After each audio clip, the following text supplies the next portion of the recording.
subsidiaries, or sponsors. Encouraging, educating, and empowering you into action.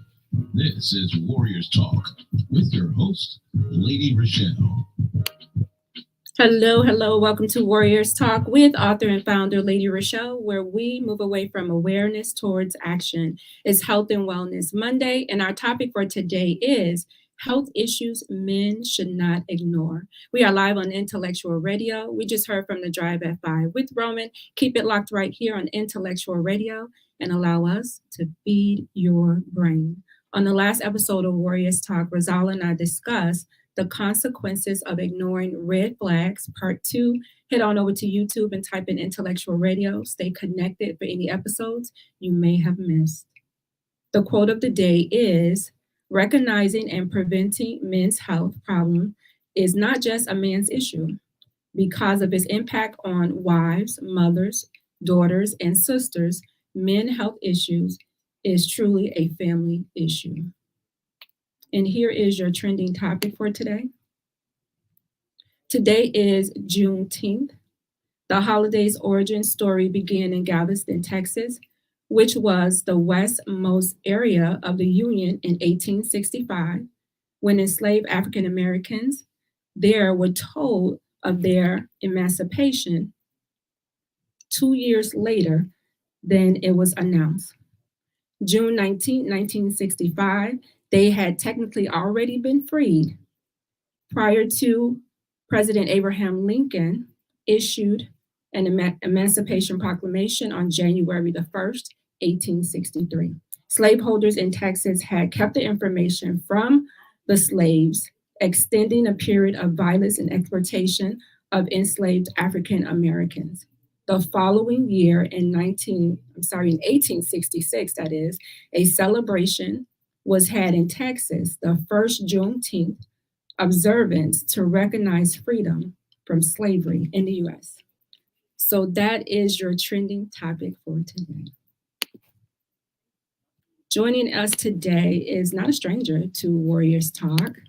She is our healthy solution expert, and she has over 20 years experience as a family physician, and she is impacting lives every single day. Hey, Doc Michelle. Hello, hello. How are you? Can you hear me clearly? Yeah, live and in living color. Sounds good. How are you today? Good, good. Thank you for having me today. I've just been reflective kind of today with it being Juneteenth and just, the freedoms that we have and being able to, be a physician and helping people, and the ability to do that comes from everything that we've gone through. So thank you for having me. Absolutely. It seems like it's been a while since you've been here. I know. I missed 1 month and I or 2. I'm not sure. It's been kind of crazy busy. I know. I'm excited about the topic today. We know that June is Men's Health Month. And so this is a month for us to bring awareness to men's health issues and also to encourage them to stay on top of their health. Our topic is health issues men should not ignore. And we all, Dr. Michelle, have some type of male figure or men in our lives that we love and we want to see be around for a long extended period of time. We want them to be healthy. We want them to have a nice quality of life. And part of that is staying on top of your health and making sure that you are going to the doctor, getting those necessary milestone tests, or just even when you're having some type of symptoms, you're not ignoring it, but you're going in to see what's going on. Yeah, you touched on a lot there. And I like the quote you started with, saying it's not just a male problem, a man problem, but it's the wives and the sisters and all of our problems. Because like you said, we all have that male figure in our lives that we want to have a good, long quality of life. And, for men who they may not be going to the doctor as much as, in fact, I think I read maybe 30% of men, their last physical was 2 to 4 years ago. So they're not really going to the doctor for many reasons. Part of that is just historically how they've been the worker, going, out and doing the work and not the doctor hours, not, fitting into their work schedule. when you asked about this topic, I think of my father-in-law, who is now passed, but he worked in the steel mills of Gary, 12-hour, sometimes 15-hour days. And just how are you going to get to the physician, right? When you're working those types of hours. And unfortunately, he passed away from lung cancer, many years ago. But it just goes to, there's many reasons why men aren't going to the doctor, maybe not taking care of their health, that hopefully we can address today. Yes. I saw, according to statistic, it says that men are 1.5 times more likely than women to die from heart disease, cancer, and lung disease, according to the Center for Disease Control. Yes, we know that heart disease in particular is the leading cause of death in the United States. My mother passed from that, but men are even 1.5 times more likely because of a lot of things, right? Part of it is the prevention.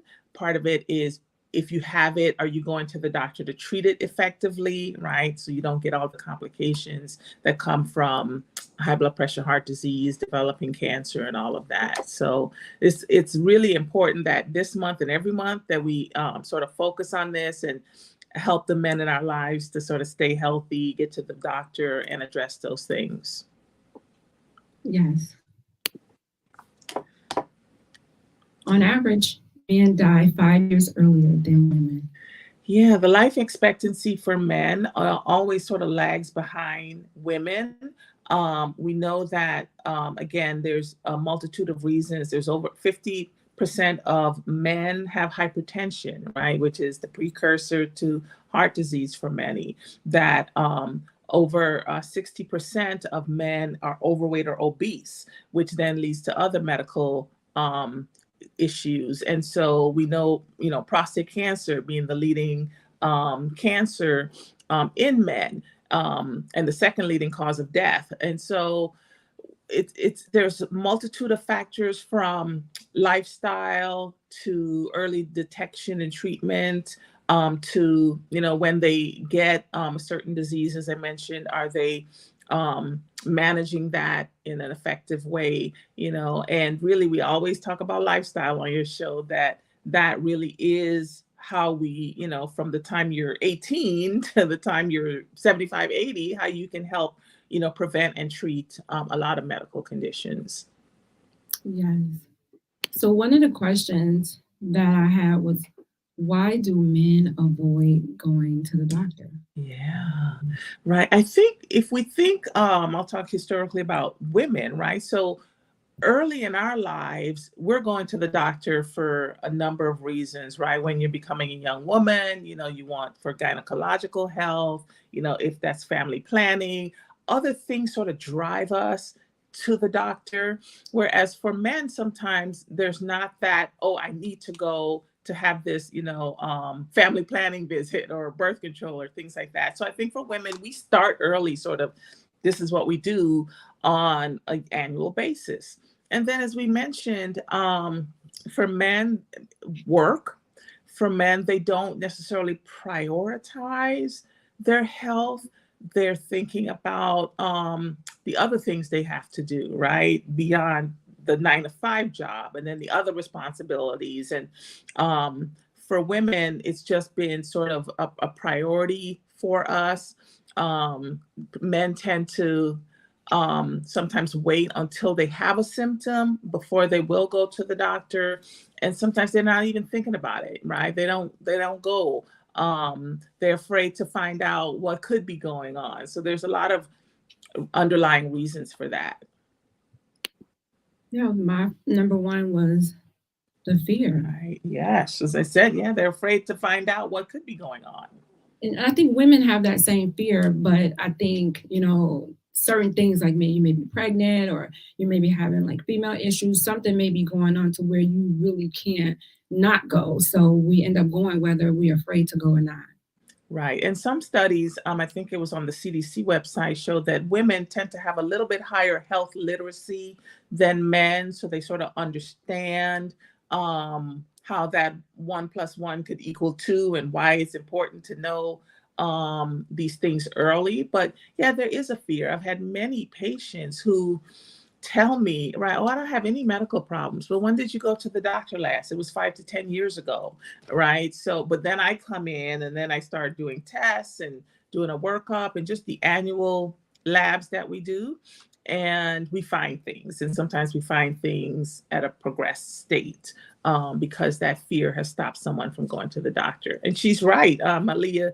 Women have that fear too, don't we? We have the same sort of fears that men can have about going to the doctor, but it's important to move through that. So if you know, and I'll stop here to say, if you know someone in your life, a male who has not really been going to the doctor, talk to them about that, because part of it is we got to have a conversation with those men in our lives to say, hey, what's going on? What's keeping you from it? Is it work, right? We hear about don't let work, kill you.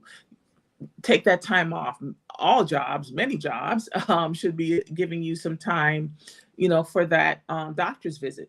Some corporations have doctors on site, right? A lot of retail pharmacies or retail clinics now not just do walk-in, but they have primary care services as part of their walk-in clinics as well. So we've come a long way with how we provide medical care to people, in that sometimes you don't always have to go in. There's televisits. We learned a lot through COVID that you don't always have to go in. Sometimes they want you in for the first visit, but once you're established, doctors have those slots in their schedule for people who just can't come in on a regular basis. Absolutely. I know some women, when it comes to breast cancer, they haven't gotten a mammogram and they know that they should.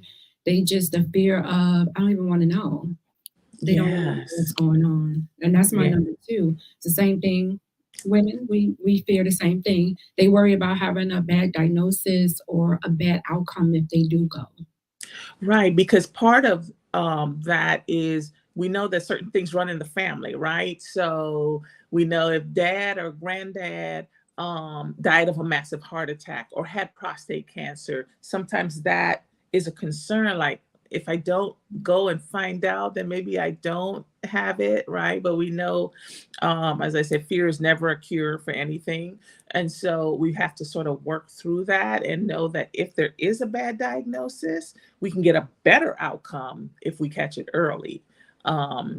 And so we have to, help if again, someone that is fearful or concerned, or, if you know your family history. That's one of the things I always talk about. You've got to know your family history and what you're at risk of, and know that, if mom or dad had heart disease young, or had breast cancer, young, or dad had prostate cancer, even more reason to get into the doctor earlier than you would for normal screening. Yeah, I believe that if you have a relationship with your doctor, right? You go in, even if you're going once a year and you're having these conversations about what's in your family, then the doctor can make note of, okay, these are some of the things that maybe we should look at this age or in so many months or whatever, to kind of keep you on track with it. But if you're not being totally upfront with the doctor and, you're hiding stuff because you don't want to know the outcome, or you've seen the outcome with other people in your family, which may not be your outcome, but just having that communication, that relationship, building it with that doctor so that, you can remove some of that fear that you have when you go, knowing that you're going to be seen, you're going to be heard, and something's going to be done about whatever it is that you bring to their attention. Yeah, and that is a good point, ReShell, because the lack of communication between the provider and the patient can make people not have as much trust or confidence in their provider or the medical community, which I've heard and seen, and that can really affect the relationship. And even we know historically that sometimes the African American community, they're not getting the same treatment historically than other races, and so that causes some mistrust. But now, hopefully, with more, people of color becoming providers, some institutions even will allow a patient to, if it's available, to choose their provider based on race, right? You can go into, some providers will put their race into the like the online system. Let's say, any insurance, you go there to find a provider, right? When you go in there, you can choose and say, well, I'm looking for an African-American provider. Sometimes you can find that. Some providers are reluctant to put their race, as you can imagine, on some of those sites. But we hope as we continue to talk to providers and allow them to feel more comfort putting their race out there. So we know that congruency of, racial ethnicity between provider and patient can help with the trust factor with healthcare. Yeah, it really helps when you see someone that looks like you and you feel like they may have a genuine concern about what's going on with you. So if that's what you have to do to get you to follow through, then definitely, Yeah, that's important, because 80% of your health is what happens outside of the exam room. So it's the cultural things, it's your neighborhood, it's, your work environment. The 20% of of your health is what happens in the exam room. What's your blood pressure? Did I get you a prescription? And all of that. But, culturally, economically, all those things, sometimes if you have a provider of the same ethnicity, they can understand that a little bit better and take time to get to know that piece. But that's really key. And if providers don't take that time to learn about you, then you also can have a mistrust. And that's not just based on race, but I'm just saying in general, you've got to feel comfortable with your provider. Totally agree with that. The third one is why men avoid going to the doctor, is that they have that superhero syndrome. Yes, right. I'm not going to get anything. Nothing's going to happen to me, right? I'm a big, strong guy. And again, we know that that's a myth, as we talk about, but we've got to have just open conversations with the men in our lives. And it doesn't mean that you're weak, that if there is something wrong, that means that, you're a weak person because you have this diagnosis, but it makes you even, it'll make you even stronger if you have something and able to deal with it, battle through it, be compliant and take your medications, and then talk about, if there is something, what do you do now? That's the power in it, right? What do we do with that information now? Is where the real heroism comes from, right? Once you know that there's something. Taking action. Absolutely. Some men don't like being vulnerable and going to the doctor, having somebody pry into your world. It could make you feel a vulnerability.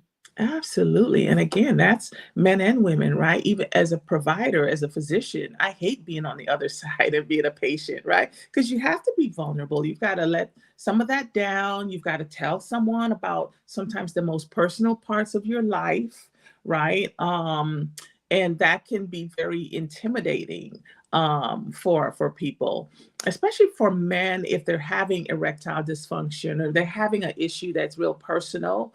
But we know, just getting back to the medical, right, that erectile dysfunction can be a symptom of something even greater, right? It could be a blood flow issue, not just in the genital area, but in the heart, in your legs, anywhere you can have circulation issues. Is that a heart thing? Is that a diabetes thing? So we ask some personal questions that can make people sometimes feel uncomfortable, but we ask them so we can help, so we can get to how do we help you, and what's the root of the symptom that you're having. But it does take being vulnerable to do that, and being open, just being open and honest with your provider so they can help you. So let's talk about some of those issues, Dr. Michelle, that men should not ignore. And the first one that I have on the list is snoring. Yes, yes. Because snoring can be a sign of course, something more serious like sleep apnea, right? So sleep apnea, people hear the word obstructive sleep apnea. It basically means that as you are sleeping, there's excess tissue in the back of your nasal passages down the airway that can block off the airway. So initially snoring is it's sort of vibrating and that's where the noise comes from. But if that causes obstruction, then people will wake up during the sleep all night, but they don't realize that they woke up because it disrupts your sleep. It disrupts your REM sleep, where you actually get the most restful sleep. And so people who snore could have a risk for sleep apnea, which then causes them to have a lot of daytime sleepiness, which is it's more of a stress to the body. So it increases your risk of hypertension. Obesity is a cause and a risk. It can also increase the risk of low thyroid, hypothyroidism. There's a correlation between the two.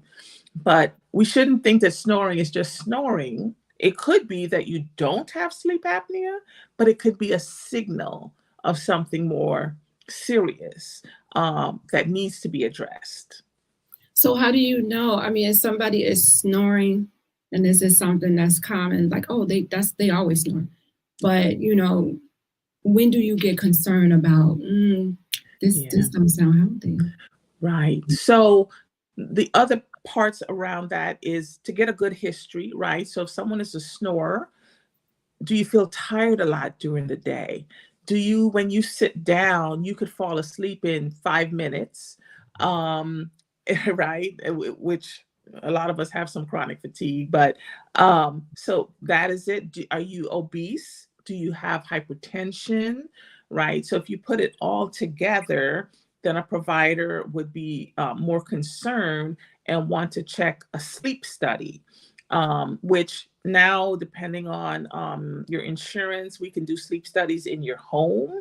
You don't have to go to a facility to get a sleep study, which home sleep studies are good because you're in your most comfortable environment. You're likely to be able to get into a good sleep, but they can look at what's happening when you're sleeping. They check your oxygen level. They can tell if your oxygen level dropped. They can tell if you were woken up during your sleep cycle, but you didn't really realize that you woke up during your sleep cycle, and then you're tired all day. So snoring is something I see a lot in the office.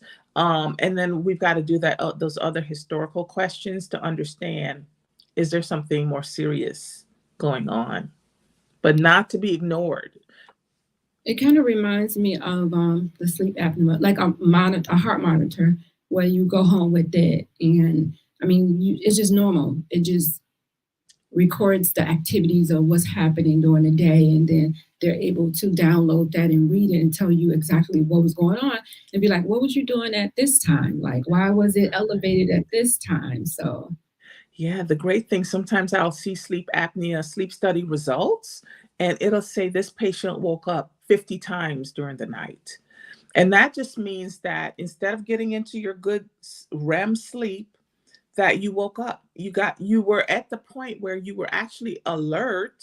So you broke your sleep cycle, then you go back in and you wake up again, you go back in, you wake up again. And it can happen multiple, in bad sleep apnea, hundreds of times. You never get into good sleep, REM sleep, rapid eye movement sleep, where we dream, where we get our deepest restful sleep. If you never get into that, you'll be tired. It's a stress to the body. That stress increases your cortisol, which can then lead to obesity and hypertension, and it's a vicious cycle. So please, if that is you, or you know someone like that, they should be evaluated by their provider. what do you think about the apps that we have on the phone where it could, evaluate your sleep and tell you when you woke up? And Yeah, those Like, are is that great too. something? We have so many great tools now with technology, right? And that can tell you as well. I use it because you can get it on your Apple Watch and all sorts of things. I think I used it once or twice to see how it worked. I was getting good rest, but yes, that's a good sort of, oh, this told me I wasn't really getting good sleep. Maybe I should go talk to my doctor. It's just another tool that you can use in everything that we have. But for sure, if you are snoring, get that checked out. Another problem that men should not ignore is chest pains. You know, sometimes you may have pains and be like, oh, maybe it was something I ate, or maybe I picked up Right. something and kind of push it off. Yes. Right. And we know this is really key, right? Because heart disease, number one killer in the United States. And so when we talk about chest pain, just in general, there's a couple of things I want to pull out, right? So any chest pain with exertion. If you are going up the stairs, you are mowing the lawn or shoveling your snow, and you feel particularly even just winded, or you get a little twinge, right? People won't even call it pain. They'll just say, yeah, I just felt a little something. I just felt a little twinge. But if it's with exertion, with activity that it comes on, we are more concerned about that. If you're having those symptoms and you sit down to rest and it got better, we're concerned about that, right? It happens when I walk. I could be walking down the block and I feel it. I'm at the mall and I have to stop and rest a little bit more. Those are concerning signs, especially in men. Men tend to have the sort of typical, what we call cardiac chest pains, right? The pressure, the shortness of breath, but it can be anything. Anything that is persistent that you are concerned about, you should bring it to your doctor. Chest pains could be a muscle strain, it could be acid reflux, or it could be a heart issue. So for sure, that's something that unless it's been evaluated by a provider, you shouldn't ignore it. You should get an EKG as a baseline to make sure that we don't see anything on there that looks abnormal. Your doctor will ask you some more questions about what happens when, what makes it better, and all those things, we doctors ask, but should not be ignored. So don't diagnose yourself on Google. Yes. Okay. Right. Technology and the internet is good. And then sometimes it's not so good because we have Google Docs a lot. But please go in and see your provider, your doctor, to get that checked out. Which could kind of scare you and think like, oh my God, I'm about to die tomorrow. So sometimes you have to stay away from Google. Yeah. And sometimes they do that to make you go to the doctor, right? For sure. Because you definitely don't want to sit on that. Exactly. And you did touch on erectile dysfunction. I don't know if you have anything else you want to add to it. Yeah, again, it's not easy for men to talk about, but it can be a symptom of other things like diabetes. Diabetes affects the nerves, not just the nerves in your feet. It can affect the nerves in the genital area. It can affect the nerves in your heart. And so it could be part of that. It could be related to blood flow. Blood flow anywhere can be a problem, the heart, the legs, and also cholesterol plaques, which can get inside the artery and also block blood flow. So those are the things we think about right off the bat that from a medical standpoint, we need to just be sure it's not. And then, there's certain medications and things that we have to treat it, but it could be a symptom of something greater or more serious. And so if you're having that, go into and talk to your provider. It says as many as 30 million American men experience this treatable condition, according to the Center for Disease Control and Prevention. But it says, and while it only affects 1 in 2 men over the age of 50, I was really surprised by that. Yeah, so you said 1 in 2, 50% of men over the Yes. age of 50, because even after the age of 30, testosterone levels start to decline a little bit, but after age 50, they can decline even more. And so that as well can cause erectile dysfunction. So for some men, depending on the symptoms and the rest of the history, the provider can check a testosterone level. We normally do those first thing in the morning as a blood draw. And depending on the level, right, you could get testosterone prescribed to you by a provider, and there's lots of ways that we can give that testosterone, which can have its side effects too. So but the issue is get it evaluated, right? Because it could be something as far as low testosterone, or it can be something more to the issue. What about trouble urinating? Yeah, that's important because we talked about prostate, right? So the prostate enlarges as a man gets older. In general, I think it's probably 50% of men, probably more, have just benign prostate enlargement, which can cause trouble urinating. And it's more like trouble starting the urinary stream, dribbling at the end of the urine stream, or they can also have frequent urination, which is probably one of the things you're going to talk about, but frequent urination because when they did go to urinate, they actually didn't fully empty the bladder. So for them, it's like, oh, I've got to go again. I've got to go again because they're not fully emptying the bladder because of that obstruction caused by the prostate. The prostate is a gland that kind of encircles the urethra in your body, in the man's body, so you don't really see it.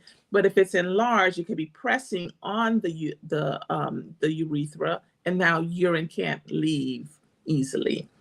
And that can also be an issue with erectile dysfunction as well. And so we've got medications for prostate enlargement that can help with the urination issue.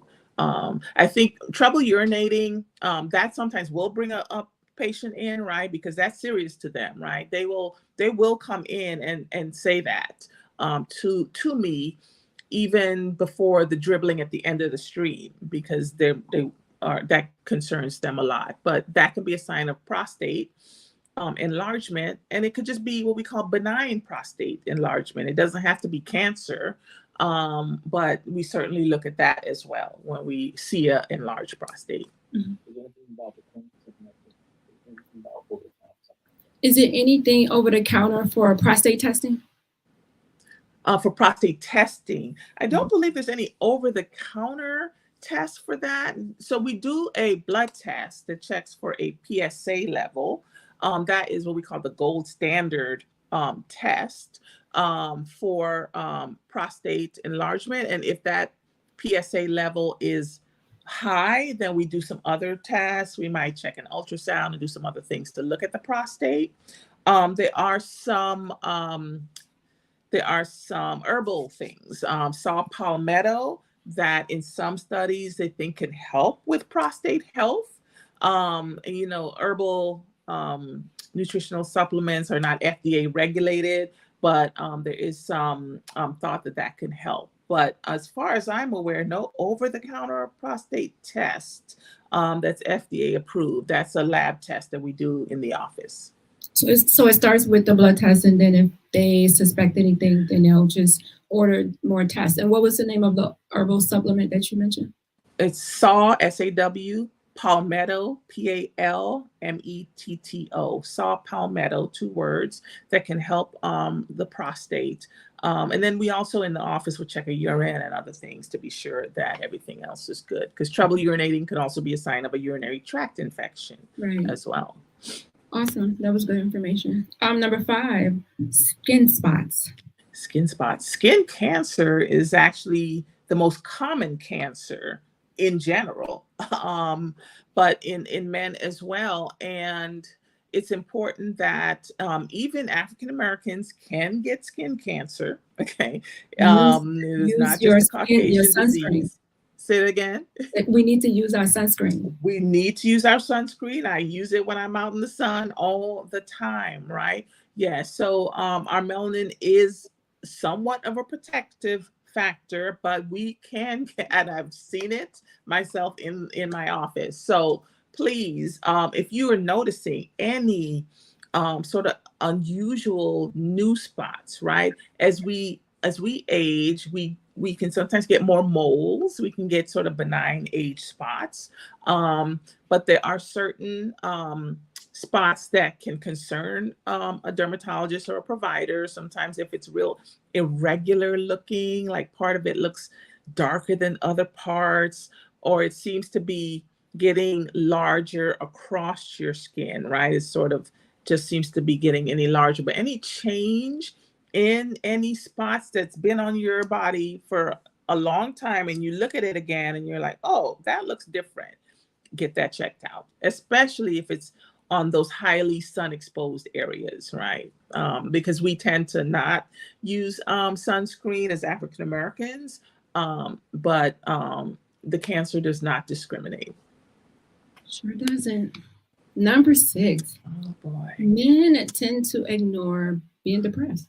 For sure, because we know that mental health and depression comes with a stigma. We're sort of removing those layers a little bit, but there's still a stigma with that. And sometimes it could look as a weakness, right? People think of it as a weakness that I can just will myself out of these sadness, depression symptoms that I'm having. And many times that is not the case because depression has a biological component to it. We know that it affects, when we look at dopamine and serotonin levels, which are the happy hormones that make us feel good, that those can be out of balance. And that's why medications can help. It depends on what the cause of the depression is, right? If it's grief from a loss of someone, if it's a situational, yes, I know this is what's making me feel down, I certainly recommend therapy, a counselor.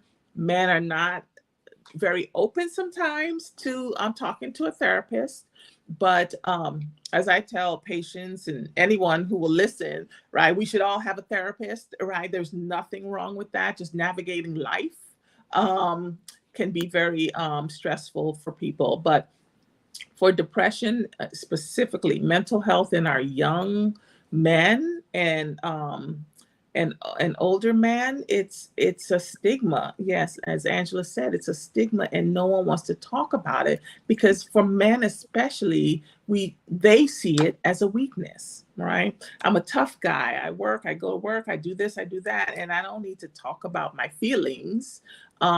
So again, if we, as the women in the family, if we are noticing that, if you're hearing some talk that is concerning to you, you might want to have that conversation with your loved one.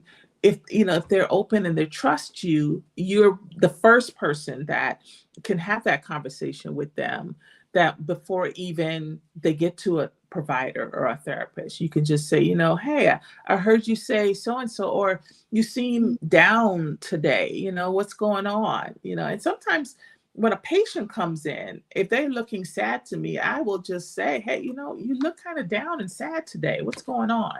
And maybe it's nothing. Maybe it's just a situation of the moment. But if it's something more, as a provider, I'm going to broach that with that person because it's not unusual that they might not bring that up. Right? They are not, it's a hard thing for them to talk about. So they may not bring it up to you in the office, or they may hope that you recognize it in them as the provider. So as providers, that's what we have to do, right? If we are noticing something. And of course, when you come to the doctor as part of an annual checkup, we ask about that, right? We ask about, do you find yourself not doing things that you normally enjoy doing? Would you say, most days you feel happy or you feel sad? And so sometimes those type of questions can open the door to a bigger conversation. I remember being pregnant with my last baby, and my doctor, I had a good relationship with her. So she kind of knew that I was kind of down. So she was asking me like a series of questions, and she wanted to put me on some medicine, but I was like, no, I'm gonna be okay, which I didn't. And I was depressed. I was depressed for a while, but I just kind of fought my way out of it.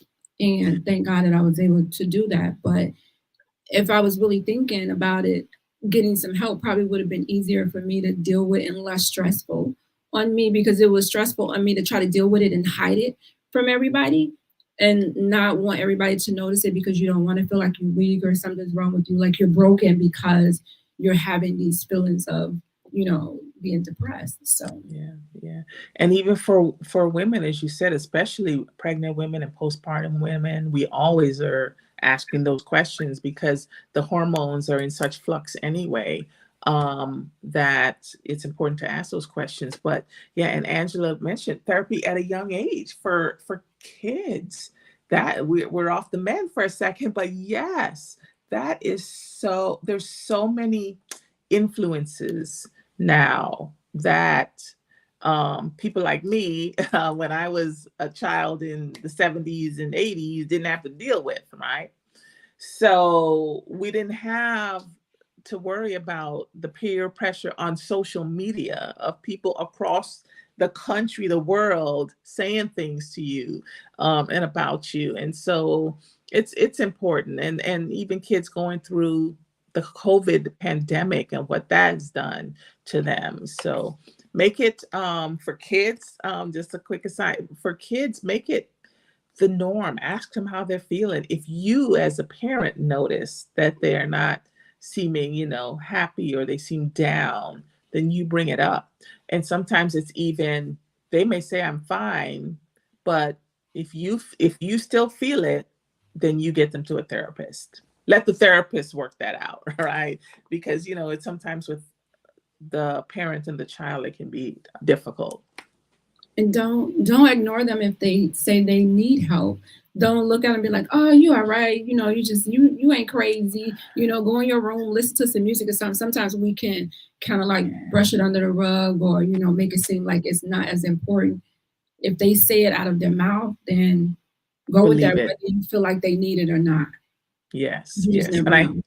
And I hate the C word, the crazy word, right? Because it's that shouldn't even be in the vocabulary. Because if someone is bringing it up to you, if a child says something and you think about it, right? I always say I'm going to go with my instinct as a parent.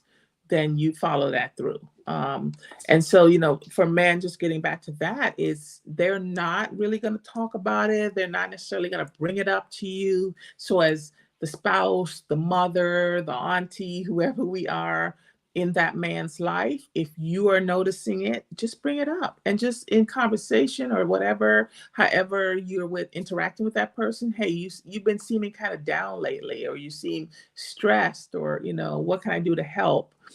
Do you want to talk to someone? But bring it up. Don't push it under the rug, because we have to be proactive, especially with our men. Yes. They could have a change in their bowel habits, and who wants to talk about that? Right. Yep. Because the change in bowel habits could be a lot of things, right? We think about colon cancer. If there's a cancer in your colon, then your stool, we always learned in medical school that if they're having like pencil thin stool, or there's a change in the stool caliber, it could be because there's a mass taking up space in the colon.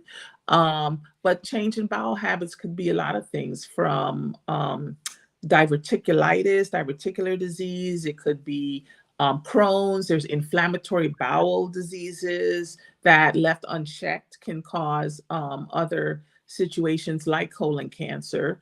And so people don't want to talk about that either. But if you're noticing that things are different than the norm, and you're thinking, oh, I just need more fiber, which could be true. But if you are noticing something on a consistent basis that is not getting better with your quote home remedy, and you've given it even just, I would say 2 weeks, in 2 weeks should be relieved with over-the-counter options. If you're not having relief, it's time to be checked. I totally agree. I'm gonna do this last one, and then I want to move to something else. So this one is trouble with your vision. Oh, for sure, right? So, for men, and women, but trouble with vision could be a signal of a few things, right? Diabetes. We know that when your sugar is high, it affects the nerves in the eye. It causes inflammation behind the eye. That can affect vision. I've had diabetic patients who they could not see clearly, but even if we control the sugar, some of that will get better. Now, there's other things that happen behind the eyes with diabetes, retinopathy, and other things, but trouble with vision, is it glaucoma?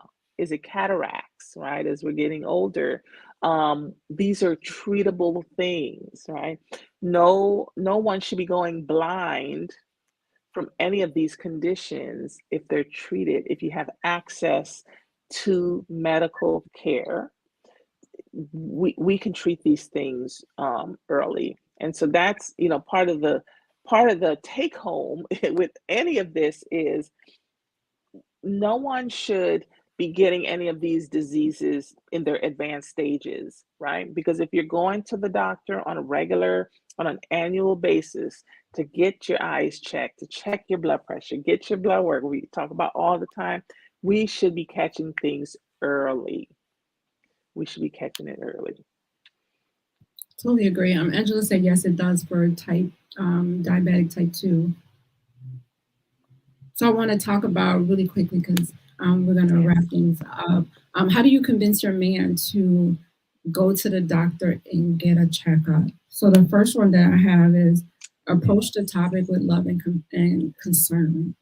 That is what I was going to say, because we don't want to approach it from why don't you do this? How come you're not? Right? We want to say, I care so much about you.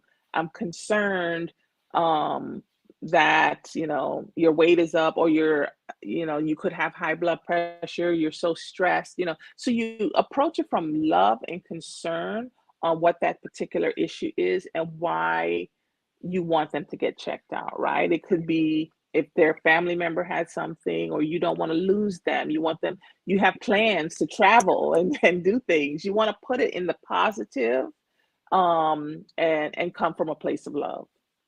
Absolutely. Number two, offer to make the appointment and provide the transportation. So you're taking away all those excuses.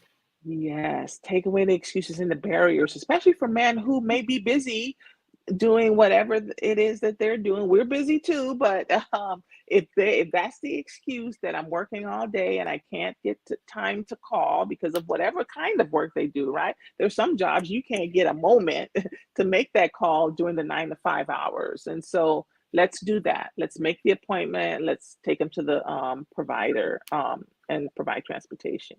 Yes, Angela said that is right. There's love and kindness, understanding and communication, all of the Yes, above. You you have got to, it. yeah. And I'm gonna skip down to this one, which is create a non-judgmental space for them to express their fear of going to the doctor. Yes. Whenever someone says something that I think I want to say, oh, well, you should do that, I say the first thing is, I understand why you would feel that way, right? And if you start with understanding, I understand why you would be fearful, right? Because I would be too. I don't want to go to the doctor and they tell me that I have something bad, right? But I know that if I do that and I can catch it early, we can handle it, we can tackle it together, right? So, safe, non-judgmental, empathy, understand, before we say, no, you shouldn't be fearful. I say, yeah, I understand why you might be fearful because it's coming from something, right? That is important to that person. And so I wanted to jump into this one as we wrap up is how can we shift our male consciousness to remove obstacles for men to put their health first? Yeah, so part of it is removing the obstacles, communication, and